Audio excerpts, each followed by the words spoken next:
आज कई दिनों से यूजीसी पर एक विवाद हो रहा है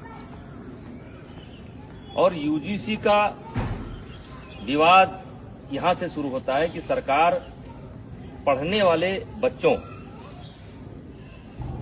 के बीच में जो सवर्ण बच्चों के द्वारा कभी कोई घटना घट जाती है उसको लेकर के दलित और ओबीसी बच्चों के संरक्षण के लिए एक कानून लेकर के आई है, जिसके कारण बड़ी भ्रामक स्थिति हो गई है और आज देश में बड़े पैमाने पर विरोध हो रहा है।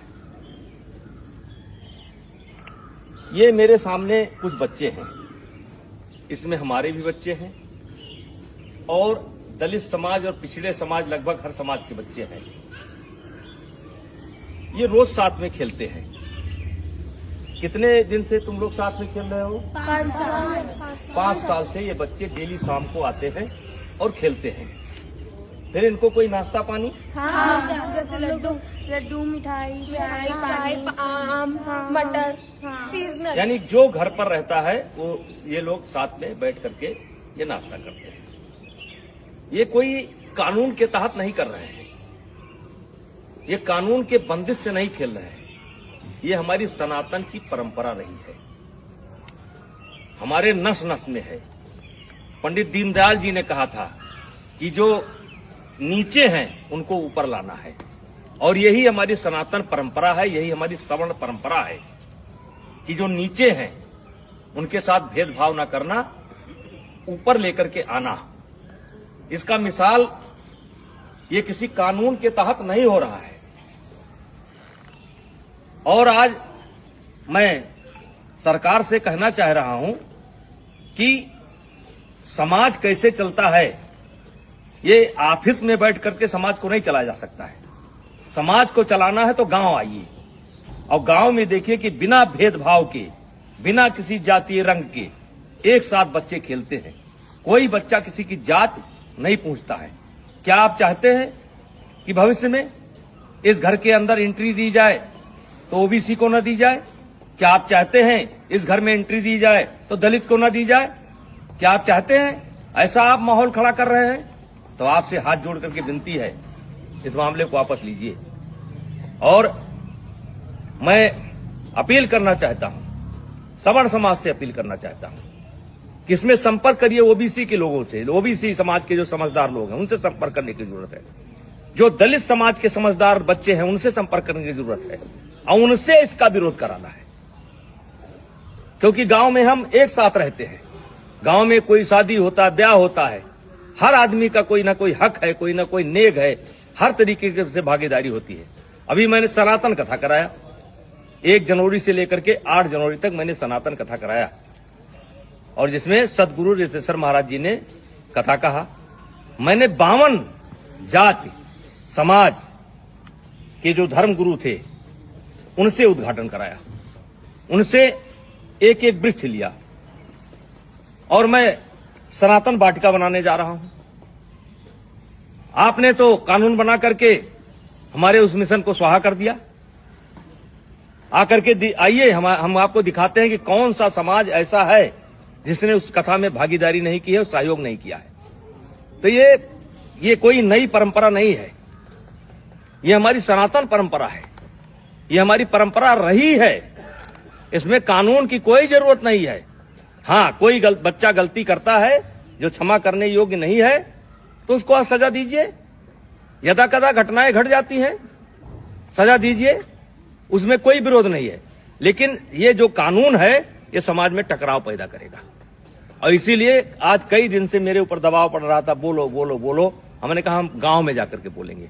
ये बच्चों को मैंने जानबूझ करके इकट्ठा नहीं किया है, इसमें हर जात समाज के बच्चे हैं और एक रोज की बात नहीं, रोज खेलते हैं। और ऐसा केवल यही नहीं है, हर गांव में है। हर गांव में कोई क्रिकेट खेल रहा है, कोई कबड्डी खेल रहा है, कोई खो खो खेल रहा है, एक साथ पढ़ते हैं। वैसे भी इसके पहले आपने कानून बनाए, दलितों के ऊपर अत्याचार ना हो इसके लिए कानून बनाए। क्या दलितों के ऊपर अत्याचार रुक गया? महिलाओं के साथ अत्याचार ना हो उसके लिए कानून बनाए आप, क्या वो रुक गया? दहेज के नाम पर कानून बनाए आप, क्या वो रुक गया? रुका नहीं, दुरुपयोग ज्यादा होता है। जहां ऐसे कानूनों की समीक्षा की बात होनी चाहिए, अब पता नहीं किस मंशा से अधिकारी बैठ करके ऑफिसों में निर्णय ले लेते हैं।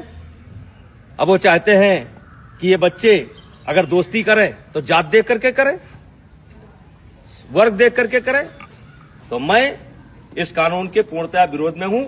अगर जरूरत पड़ेगी तो आंदोलन होगा, लेकिन आंदोलन में केवल क्षत्रिय नहीं होंगे, सनातन धर्म के मानने वाले सब होंगे, दलित भी होंगे, पिछड़े भी होंगे।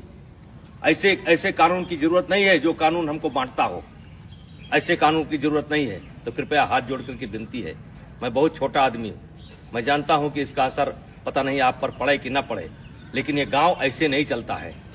अगर इस लोकतंत्र को जिंदा रहना है तो गांव में क्या हो रहा है इसको देखना पड़ेगा। ऑफिस में बैठ करके आप गांव को नहीं दे सकते। तो कृपया यह बंद करिए। सवर्णों के बीच में झगड़ा होता है, ब्राह्मणों ठाकुरों के बीच में भी झगड़ा होता है, दलितों के बीच में झगड़ा होता है। कहां तक आप कानून बनाएंगे? तो भाईचारा स्थापित करिए।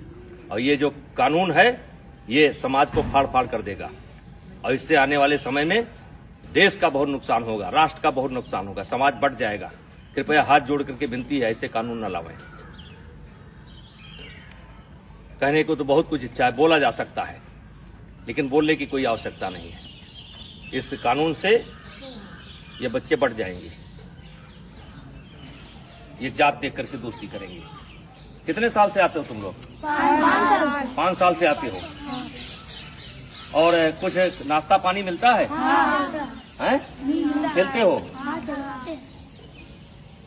तो मैं जो लोग भी लेकर के आए हैं उनसे कहना चाहता हूं कि ये कानून आपका समाज में भेदभाव पैदा करेगा और ये बच्चे बढ़ जाएंगे, और ये देश के लिए अच्छा नहीं होगा।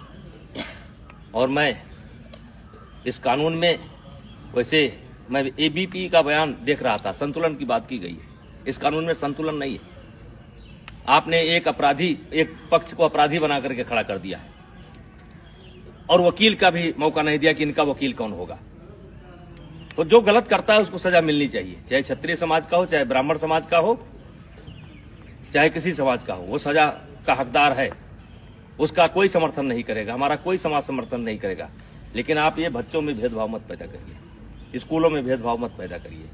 और मैं फिर अपील करना चाहता हूं, दलित समाज के बच्चों को, जो पढ़े लिखे बच्चे हैं उनको अपील करना चाहता हूं, ओबीसी समाज के बच्चों को अपील करना चाहता हूं। ये देश हम सबका है, और इस देश में सौहार्द बनाए रखना हम सबकी जिम्मेदारी है। तो कृपया ऐसे कानून का समर्थन न करें। धन्यवाद।